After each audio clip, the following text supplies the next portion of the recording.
Para अध्यक्ष महोदय, यह हमारे देश का बड़ा सौभाग्य है कि हमारे यहाँ खेती में काम करने वालों की संख्या बहुत अधिक है।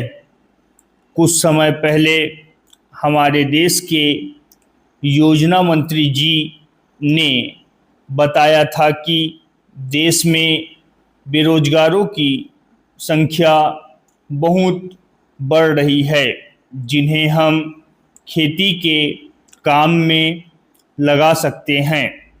हमको ऐसा कोई भी काम नहीं करना चाहिए जिससे बेरोजगार लोग खेती के काम को छोड़कर शहरों की ओर जाना शुरू कर दे।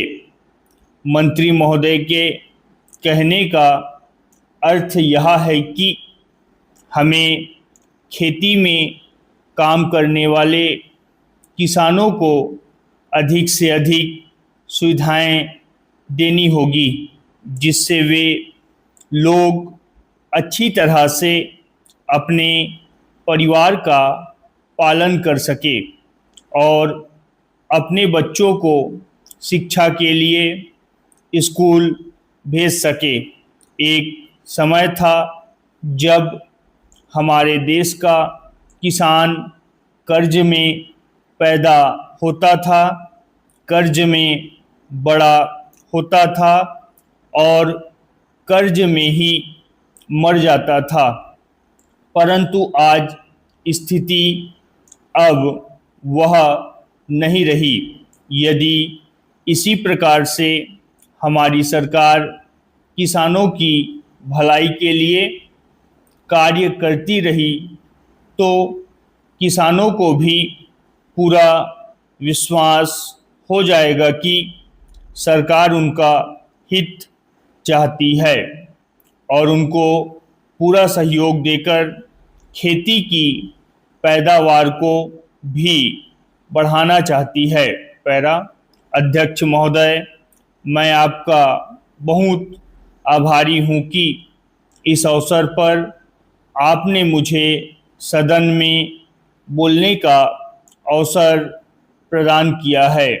यह जो प्रस्ताव सदस्य महोदय ने यहाँ सदन में प्रस्तुत किया है, उस पर दोनों तरफ के लोगों ने अपने अपने विचार प्रकट किए हैं। मुझे बड़ी प्रसन्नता है कि आज दोनों तरफ के लोगों ने एक ही आवाज़ में इस प्रस्ताव का समर्थन किया है। शायद यह पहला अवसर है जब इस प्रस्ताव पर सभी सदस्यों ने अपनी सहमति प्रकट की है। मुझे इस बात का भय भी है कि यह जो प्रस्ताव है उसे मंत्री जी के द्वारा स्वीकार कर लिया जाएगा और उसके बाद देश के किसानों को उनके अनाज का उचित मूल्य भी उनको दे दिया जाएगा। कुछ दिनों के बाद हम में से कई सदस्य आपत्ति करेंगे कि अनाज के भाव बढ़ गए हैं और देश की आम जनता परेशान है, इसलिए कीमतों को कम किया जाना चाहिए। ऐसी अवस्था में मेरी समझ में यह नहीं आता है कि यह सदन किसानों को उनके अनाज का उचित मूल्य दिलाने में सहायता करेगा या देश की आम जनता को सस्ता अनाज दिला सकेगा।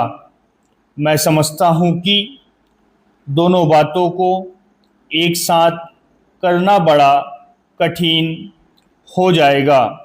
मैं आपका बहुत आभारी हूँ कि आपने मुझे अपने विचार प्रकट करने का अवसर दिया। स्टॉप।